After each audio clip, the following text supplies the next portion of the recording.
Welcome to the programme. You're here to talk about the aid situation on the ground in Gaza. Just tell us where it stands in terms of where you see it, in terms of being able to deliver aid. Earlier in the week, there was, of course, that letter that we reported on from the US to the Israeli government, urging Israel's government to ensure that more aid reaches particularly northern Gaza, or it says if that doesn't turn around in a month, that the US government could withdraw some military assistance to Israel. So in that context, how much is getting through?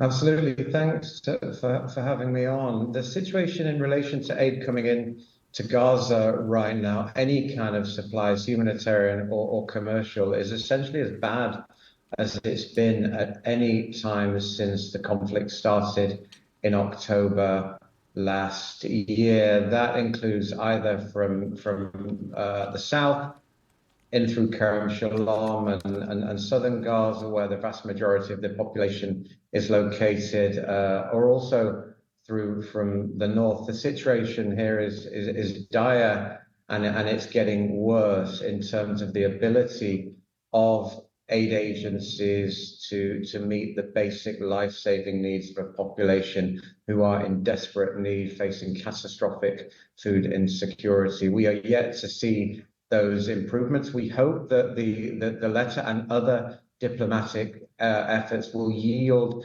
both increases in supply of aid and a ceasefire and a release of hostages. But right now, we're not seeing it. And quite frankly, the 30-day window is a luxury that we don't have here, that 30-day warning shot, as it were, from the letter from the US government. We need these supplies to start coming in now.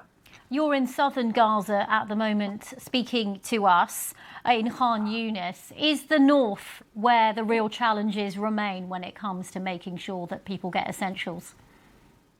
I mean, the challenges remain everywhere. What we have in the north right now is some of the most intense fighting that we've seen, if not the most intense fighting. Tens upon tens of thousands of people trapped inside Jabalia. We're hearing of hospitals being encircled, a noose that appears to be tightening around people's necks there. As your previous speaker said, very difficult to get precise information on what's going on because of the ban on international journalists, but more just because of the chaotic nature of what's happening on the ground in terms of the bombardments and in terms of the exchanges of fire. There are bakeries that aren't functioning.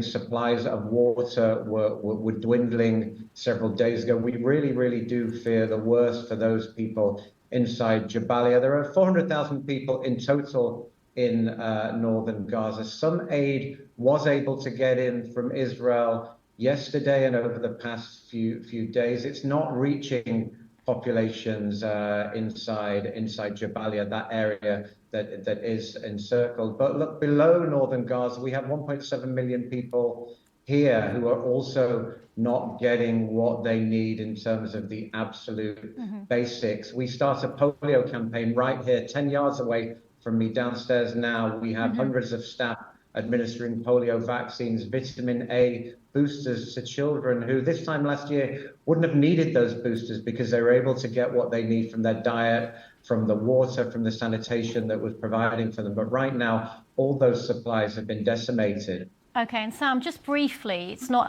often that we get an opportunity to speak to people from inside Gaza. Is there anything that stands out in your mind from what you've seen or people that you've spoken to that you want to tell our viewers? I mean, just that this has got beyond what anyone should have to endure. The hardships, the tragedies that everybody here faces on a daily basis. Our morning meetings start with condolences paid to yet another aid worker or yet another hospital worker who has been killed or who's lost their lives, as well as the large numbers. It's just the individual tragedy and the suffering that's behind all of that, and the fact that when the bombs do stop falling, when the hostages are released, it will be decades before people are able to put their lives together. But we need that healing process to start now. Okay, Sam Rose speaking to us from Khan Yunis in southern Gaza from the UN Relief and Works Agency, UNRWA. Thank you very much, and do stay